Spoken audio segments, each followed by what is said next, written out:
पिछले वीडियो में हमने गुड हेल्थ डिक्लेरेशन के आधार पर लैप्स्ड पॉलिसीज के रिवाइवल के बारे में बताया था, लेकिन उस वीडियो में इसकी आधारशिला यानी लैप्स और रिवाइवल जैसे टेक्निकल टर्म्स को उस वीडियो में डिस्कस नहीं किया गया था।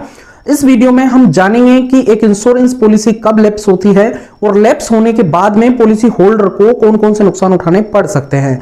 और इस वीडियो के आखिरी पार्ट में जो बहुत महत्वपूर्ण होने वाला है, हम जानेंगे कि लैप्स्ड इंश्योरेंस पॉलिसी को कैसे रिवाइव किया जा सकता है, रिवाइवल की प्रक्रिया ऑनलाइन होती है या ऑफलाइन होती है, और कौन कौन से डॉक्यूमेंट्स की रिवाइवल के लिए आवश्यकता पड़ सकती है।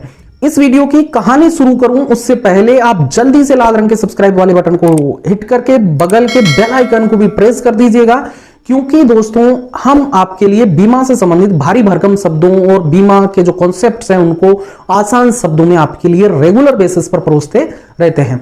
नमस्कार दोस्तों, आपका लाइफ इंश्योरेंस गुरुजी यूट्यूब चैनल पर एक बार फिर से एक और नए वीडियो में बहुत बहुत स्वागत है। आइए आज के टॉपिक की शुरुआत करते हैं।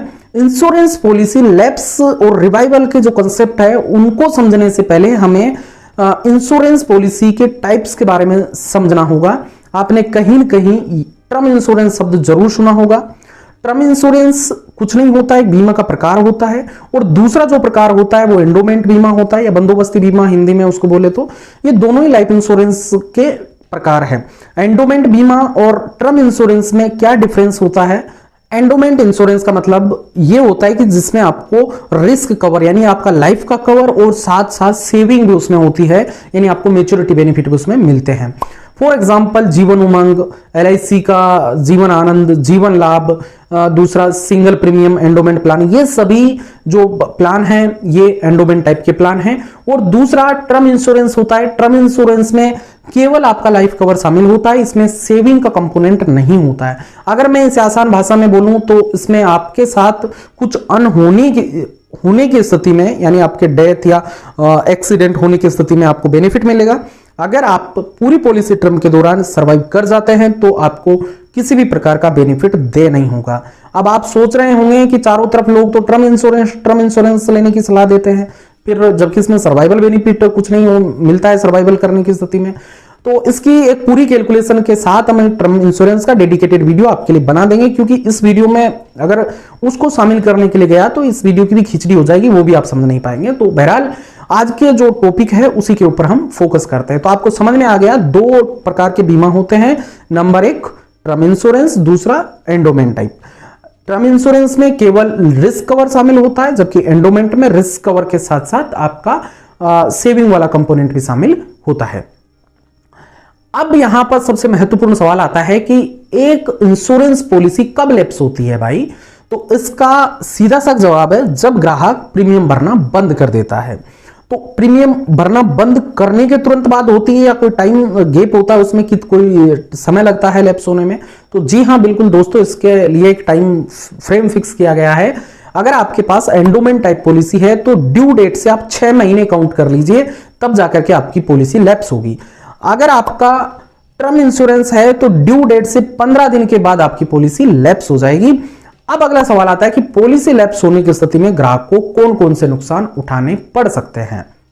दोस्तों, कोई व्यक्ति एक इंश्योरेंस क्यों लेता है या कब लेता है? इसका सीधा सा जवाब है अपने परिवार की फाइनेंशियल जरूरतों को पूरा करने के लिए इंश्योरेंस लिया जाता है।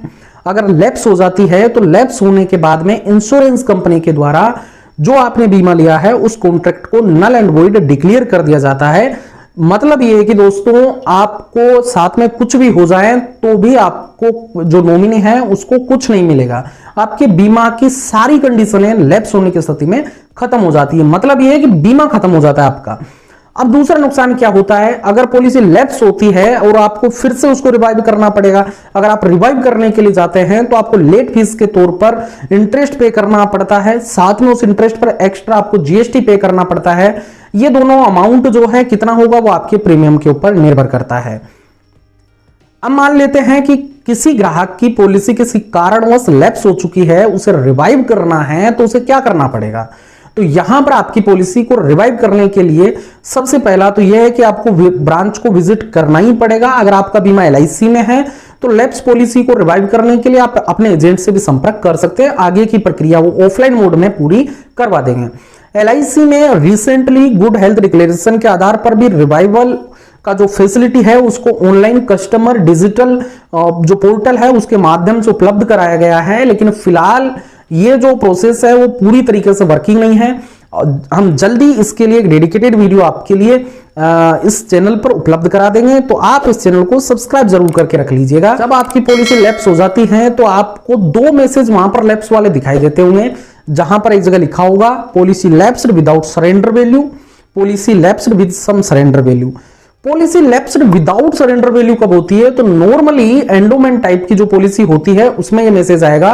तो एंडोमेंट पॉलिसीज में दोस्तों जो मैच्योरिटी का बेनिफिट है या सरेंडर का जो बेनिफिट होता है वो 2 साल के बाद में स्टार्ट होता है। तो अगर आपकी पॉलिसी 2 साल से पहले लैप्स हो चुकी है तो उस केस में कस्टमर को वहां पर स्टेटस चेक करेंगे तब दिखाई देगा policy lapsed without surrender value. अगर 2 साल से ज्यादा का समय हो चुका है तो उस केस में आपको दिखाई देगा policy lapsed with some surrender value. Okay, तो ये जो है ये एंडोमेंट प्लान में ही मिलेगा आपको। टर्म इंश्योरेंस प्लान में आपको डायरेक्ट सिंपल मैसेज दिखेगा पॉलिसी लैप्स्ड, वहां सरेंडर वैल्यू का कंसेप्ट टर्म इंश्योरेंस में नहीं आता है। एक और इंपॉर्टेंट पॉइंट और आता है दोस्तों, ग्रेस पीरियड एक कंसेप्ट हो रहा है बीमा में, यानी आपकी पॉलिसी की ड्यू डेट निकलने के बाद भी इंश्योरेंस कवर बना रहता है ग्रेस पीरियड के दौरान। लेकिन ये पीरियड दोस्तों एंडोमेंट टाइप पॉलिसीज में 15 दिन अगर आपकी फ्रीक्वेंसी मंथली मोड में है प्रीमियम की, और दूसरा 30 दिन ये आपका रहेगा क्वार्टरली, हाफ ईयरली या ईयरली मोड में अगर आप प्रीमियम पे कर रहे हैं तो कुल मिलाकर ग्रेस पीरियड का जो टाइम है आपकी प्रीमियम की फ्रीक्वेंसी पर डिपेंड करता है।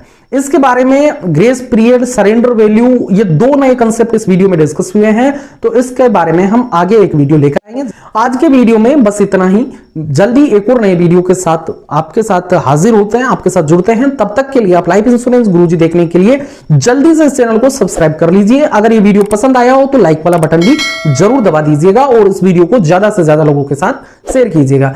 अगर आपका भी कोई सवाल है बीमा से जुड़ा हुआ तो जरूर आप हमसे कमेंट बॉक्स में पूछ सकते हैं, तो हम वहां पर आपको तुरंत रिप्लाई कर देंगे। साथ ही आप हमारे टेलीग्राम चैनल और टेलीग्राम ग्रुप को अवश्य ज्वाइन कर लीजिए, वहां भी हम डिस्कशन कोई भी सवाल रहेगा उस पर कर सकते हैं।